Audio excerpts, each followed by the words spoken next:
You ever had a secret so big it felt like carrying a ticking bomb in your chest? That was me, every single day, standing next to Ronald, pretending everything was normal while my heart was doing backflips like an overcaffeinated gymnast. It all started when we turned 18. Back then, I was the type of guy who could dodge personal feelings like a ninja, avoiding them so well even I wasn't sure what they were.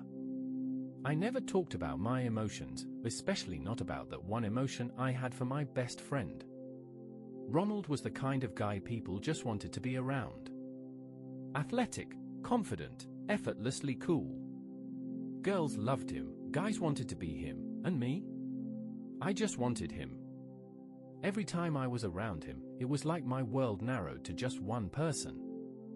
I wasn't bad looking myself, decent shape, nice enough face, but standing next to Ronald was like being a candle next to the sun. The difference wasn't just physical, though. He had this way of owning every room he walked into, and I was the one trailing behind, stuck between admiring him and wishing I was brave enough to want him openly. At first, I convinced myself it was just friendship, just regular, run-of-the-mill admiration. But that excuse stopped working when I caught myself staring at the way his t-shirt clung to his chest, or how his voice got deeper when he was half asleep, or how his laughter always made my stomach do weird, gravity-defying things. I kept my feelings locked up tight, because Ronald was straight. There was no question about it. He dated casually, flirted effortlessly, never once giving me any reason to believe he'd look at me the same way I looked at him. And yet, some part of me held on to the impossible. I told myself I'd take this secret to the grave, but fate, that nosy little troublemaker, had other plans. It was a Friday night, and my dad had left for the weekend on a fishing trip. That meant the house was ours, just me and Ronald, no interruptions. We did what we always did, talked about dumb high school drama, played video games, and eventually cracked open a couple of beers. And that's when it hit me. Not the beer. Not some grand realization. Just Ronald. Sprawled across the couch like he owned it, his legs stretched out, his t-shirt slightly wrinkled from how he leaned back, a lazy smirk playing at his lips. It was normal. It was routine. But somehow, that night, everything felt different. The night started like any other. A few beers, some old video games, and the kind of lazy conversation that only best friends can have, the ones where you can say absolutely nothing for minutes at a time, and it's still comfortable. My dad was away for the weekend, which meant the house was just ours. No interruptions, no expectations. At least, that's what I thought. Ronald stretched out on the couch, completely at ease, his legs taking up more space than necessary, his arm lazily draped over the back of the cushions. His white t-shirt was slightly wrinkled, clinging in all the right places, and when he laughed at something I said, I felt that familiar, dangerous warmth in my chest. I had to look away. This was normal. We'd done this 100 times before. So why did it feel different tonight? Maybe it was the drinks. Maybe it was the way the dim light from the TV made the whole room feel smaller, more intimate. Maybe it was just the fact that I was exhausted from pretending I didn't want more. Whatever it was, it hit me hard. We stayed up late, talking about old crushes, making fun of people from school, swapping stories we already knew by heart. But there was a moment, a pause in the conversation, a quiet that felt too heavy, where I let my guard slip. Just for a second. Ronald glanced at me, his expression unreadable. "Something on your mind?" he asked, his voice lower than usual. I almost laughed. If only he knew. I shrugged, pretending to be unbothered, even as my heart pounded so hard I was sure he could hear it. Now. Just tired. He didn't push, but his gaze lingered a second too long before he leaned back again, tipping his beer toward his lips. I swallowed hard and forced myself to focus on anything else. The sound of the clock ticking. The distant hum of a car passing outside. Eventually, we called it a night. The recliner in the living room had always been Ronald's go-to crash spot, but for some reason, we ended up setting up 2 beds in my room instead. The logic was flimsy, something about it being easier than dragging blankets downstairs, but we both knew it was just an excuse. We turned off the lights, and for a while, the only sound was our breathing. I lay there, staring at the ceiling, the weight of the night pressing down on me. I could hear the soft rustle of sheets as Ronald shifted in his bed, just a few feet away. I told myself not to look. I told myself not to be stupid. But when I turned my head toward him, I saw something I never expected. The dim glow of his phone screen cast faint shadows over his face, his brows slightly furrowed, lips parted just a bit. He was focused, completely lost in whatever was on his screen. But it wasn't just that, his hand wasn't resting idly. My breath caught in my throat. I should have turned away. I should have pretended I didn't see anything. But I didn't. I couldn't. For years, I had imagined him in ways I tried to push down, in ways I told myself were impossible. And yet, here he was, completely unaware that I was watching, that I was barely breathing, that every single thought in my head was colliding at full speed. Was he thinking about someone? The idea twisted something sharp in my chest. Was it one of those girls from school? Some nameless, faceless person he'd been with before? I should have left it alone. I should have stayed quiet. But I didn't. Instead, I moved. I slid out of my bed, my hand shaking, my pulse thundering in my ears as I crept toward him. He was too lost in his own moment to notice at first, but when I reached out, when I placed a hand on his shoulder, he flinched hard, nearly dropping his phone. "Dude, what the hell?" he whispered, his voice somewhere between shock and panic. I hesitated, my face burning. I couldn't sleep. Possibly the dumbest excuse I could have come up with. Ronald just stared at me, his expression unreadable. The glow of the phone screen lit his face, highlighting the flicker of uncertainty in his eyes. I don't know why I said it. Maybe the weight of years of silence had finally cracked open. Maybe the moment was too intense to ignore. Or maybe I just wasn't thinking at all. But the words left my lips before I could stop them. "Do you want help?" For a second, the whole world stopped. Ronald's eyes widened. His breath hitched. I thought he was going to shove me away, to laugh it off, to end everything right then and there. But he didn't. Instead, he nodded. And just like that, everything changed. The moment he nodded, my brain short-circuited. For years, I had imagined this, fantasized about something that felt impossible. And now, in the dim glow of his phone screen, with the quiet weight of the night pressing down on us, it was suddenly real. I hesitated, heart hammering, hands trembling. But then I moved, slowly, slipping under the blanket with him. The warmth of his body was immediate, intoxicating. My hand brushed against his arm, and I could feel the tension running through him, nervous, but not pulling away. He was letting this happen. Letting me happen. There were no words. Just silence, just the sound of breathing growing heavier. My hand traced a cautious path up his arm, feeling the strength I had admired from a distance for years. He was warm, solid, and so incredibly close. Then, he let out a sound. A quiet, breathy exhale that sent a shiver down my spine. This wasn't a dream. This was happening. Every second felt unreal, like walking a tightrope between what was safe and what was undeniable. But just as I was getting lost in the moment, something snapped me back to reality. A noise. Faint, but distinct. The creak of a floorboard. My heart stopped. Ronald tensed beneath me, eyes darting toward the door. For a moment, neither of us moved. Then, another sound, a soft shift of weight, the kind that only happens when someone is walking down the hall. I swallowed hard, my mind racing. My dad.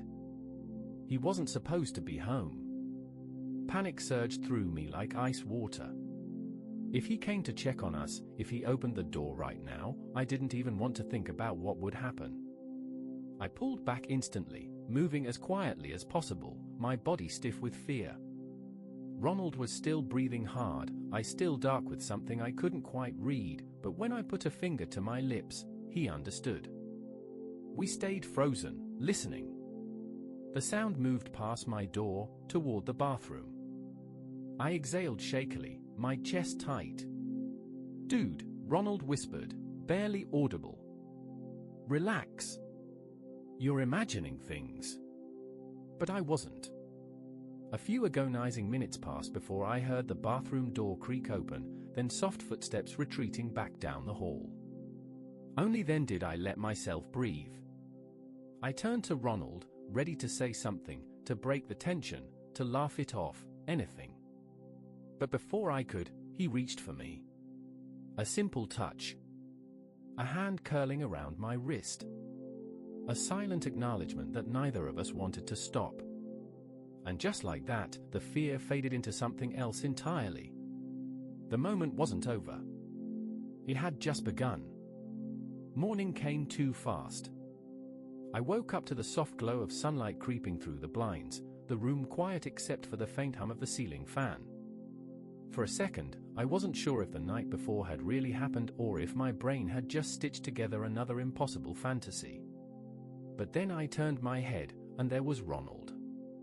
Sprawled across the other bed, one arm hanging off the edge, his chest rising and falling in slow, steady rhythms. He looked peaceful, almost too normal. I exhaled, staring at the ceiling. It happened. The weight of it settled over me, a strange mix of excitement and pure, unfiltered panic. Last night, we had crossed a line. Not just physically, emotionally. And now I had no idea where we stood. Would he regret it? Would he pretend nothing happened? Would he laugh it off? Before I could spiral any further, Ronald stirred. He stretched, letting out a low, groggy groan, rubbing a hand over his face before blinking at me. And then, he smiled. Not awkward. Not forced. Just a small, lazy smirk like nothing was wrong. "Morning," he said, voice rough with sleep. I swallowed. "Hey." Silence stretched between us for a second. This was it, the moment everything would either go back to normal or change forever. Ronald sat up, running a hand through his messy hair, and then, casually, like it was nothing, he threw a pillow at me. I caught it, confused. "What was that for?" He shrugged, grinning. "You were staring." I felt my face heat up. "Was not." "Dude. You so were." I opened my mouth to argue, but the teasing glint in his eyes stopped me. He wasn't weird about it. He wasn't acting like we had just shattered the reality of our friendship. If anything, he was normal. Which somehow made it feel even less normal. We got up, moving around the room like we hadn't just crossed into completely uncharted territory. I kept waiting for him to pull back, to look at me differently, to drop some casual, half-joking "last night was weird, right?" comment. But he never did. If anything, he was closer.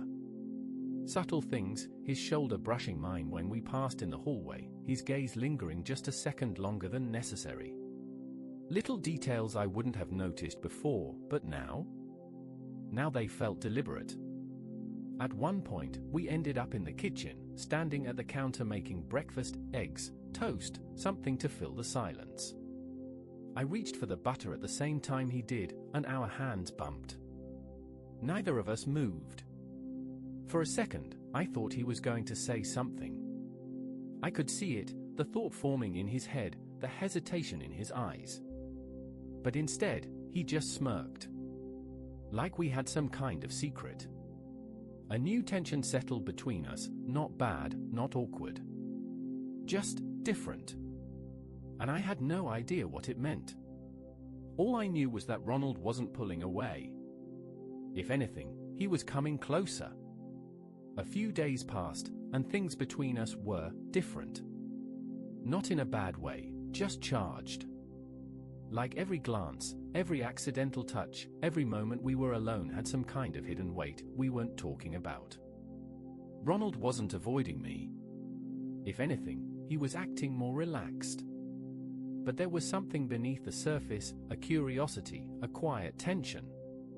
Like he was figuring something out, but he wasn't ready to say it yet. Then, one evening, he threw something at me that I didn't see coming. "What if we got out of here for a night?" I blinked. "What?"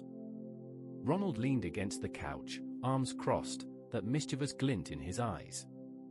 "A hotel. Just us. No interruptions, no worrying about anyone walking in on us." My brain short-circuited. I mean, yeah, I'd thought about being alone with him a million times before, but hearing him actually say it, suggest it, that was new.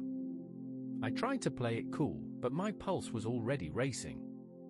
"Are you serious?" He grinned. "Yeah. Unless you're scared." Scared? Of course, I was. But I wasn't about to admit that. I shrugged. "Fine. Let's do it." The night that changed everything, again. The hotel wasn't anything fancy, just a small place on the outskirts of town. Cozy, quiet, completely ours.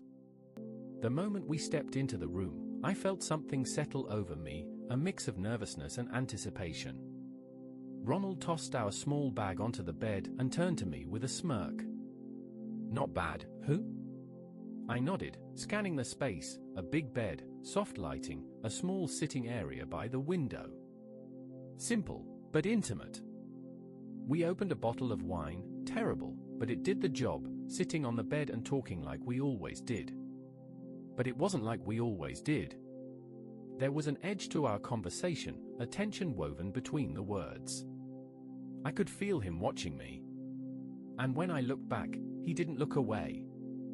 The air shifted.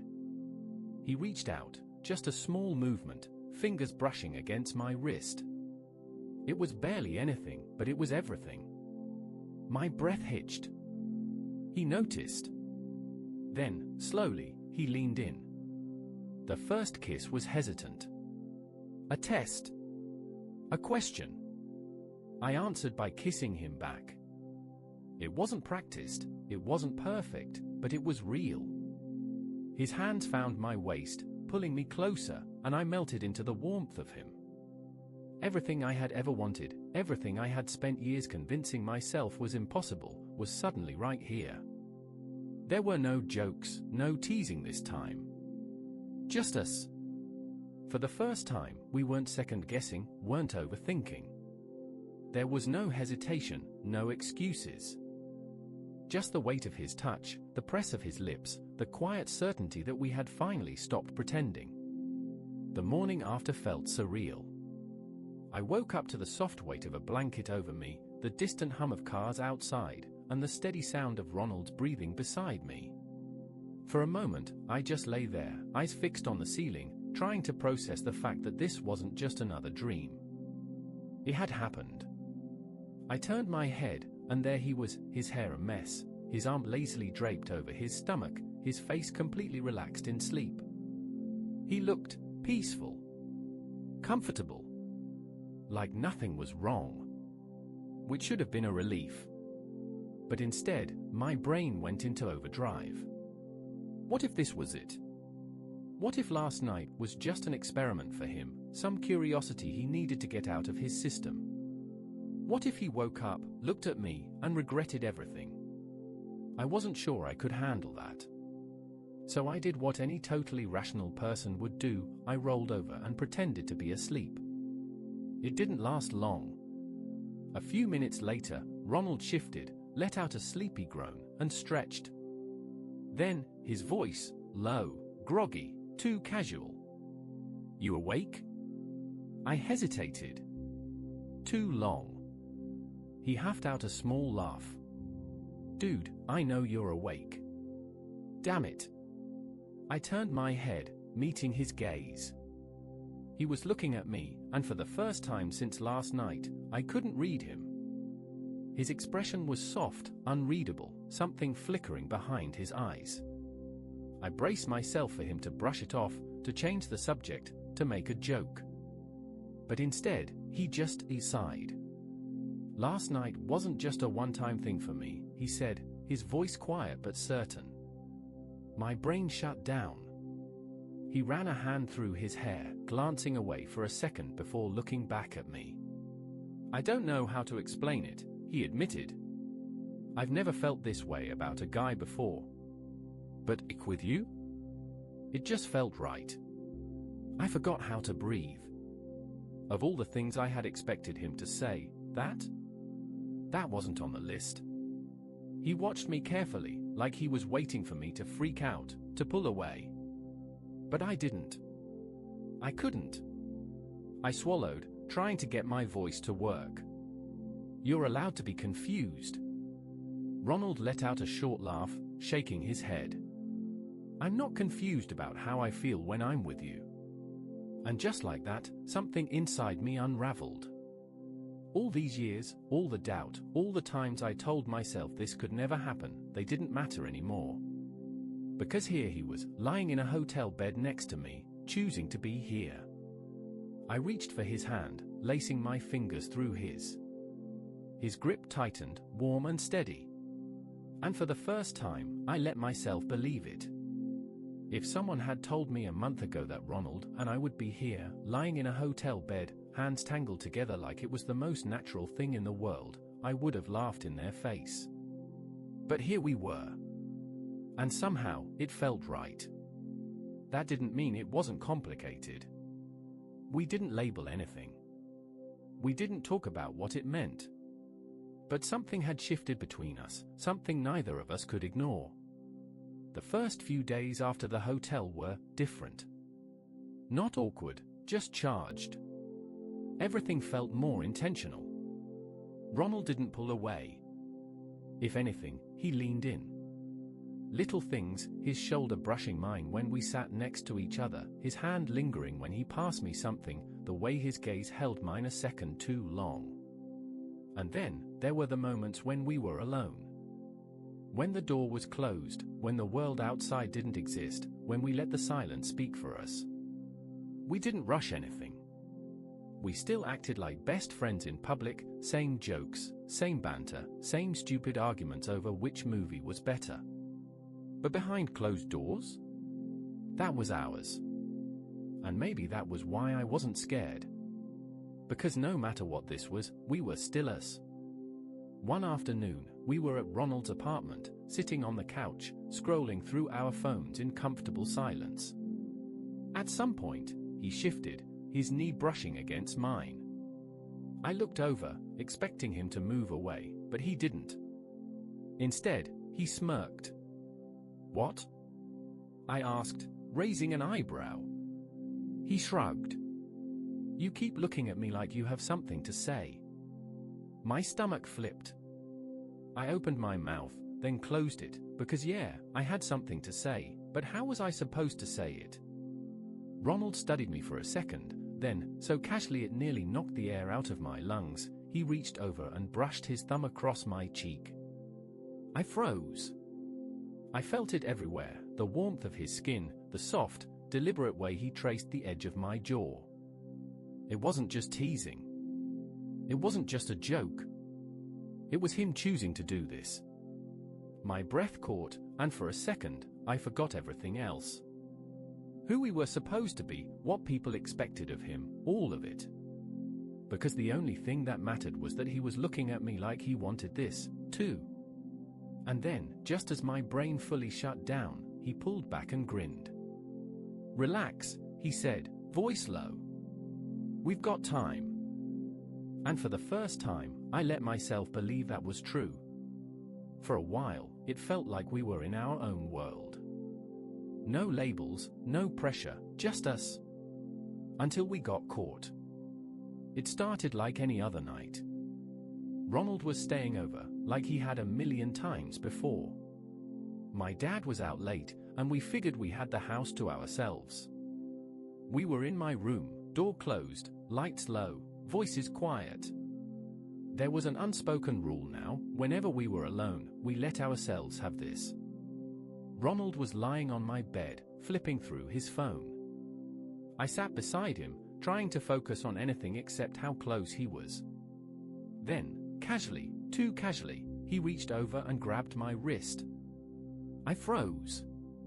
He didn't say anything, didn't even look up from his screen. Just held on, fingers tracing lazy circles against my skin. Something inside me melted. "You're ridiculous," I muttered, shaking my head. He smirked, finally glancing up. "And you love it." I didn't argue. The shift happened fast. 1 second, we were just sitting there. The next, we weren't. It wasn't the first time we'd kissed. But something about this time felt different. Slower, more certain. Like we were past the point of questioning it. I leaned in. He met me halfway. For a moment, everything else disappeared. Then, the door swung open. I had never moved so fast in my life. Ronald practically launched himself across the bed, and I scrambled to grab the nearest blanket, but it was too late. My dad stood in the doorway, plate in hand, eyes wide, mouth slightly open. For a split second, all three of us just stared at each other. Then, the plate slipped from his hands. A crash. Cookies everywhere. The hell? His voice cracked, like his brain was still catching up to what his eyes had just seen. I was too stunned to speak. Ronald, on the other hand, let out the softest, most nervous laugh I had ever heard. That seemed to snap my dad out of his daze. His face turned about 6 shades of red. He cleared his throat. Sorry. Didn't, know you were, I squeezed my eyes shut. This was it. This was how I died. My dad muttered something about needing to go to bed, then turned and bolted down the hall. The second the door closed, Ronald burst out laughing. I stared at him, horrified. "Dude." He grinned, completely unbothered. That was insane. I groaned, burying my face in my hands. I can never look him in the eye again. Ronald just shook his head, still laughing. "Relax." He looked more traumatized than you. That was not comforting. The next morning was a disaster. I avoided my dad like the plague, but of course, he cornered me in the kitchen. "So," he said, clearing his throat. "You and Ronald." I wanted the earth to swallow me whole. I braced myself for the awkward, possibly uncomfortable conversation. But to my surprise, he just sighed and rubbed his temples. "Look," he muttered, "I don't care what you do, just maybe, lock the door next time." I blinked. "Wait, that's it?" He shrugged. "I don't need the mental trauma, kid." Somewhere in the distance, Ronald was probably dying of laughter. That night should have been a disaster. It should have been the thing that sent Ronald running. But it didn't. Instead, it brought us closer. We still didn't label anything, not yet. But we didn't have to. Because when he reached for my hand later that day, when he laced his fingers through mine and didn't let go, that was all the answer I needed.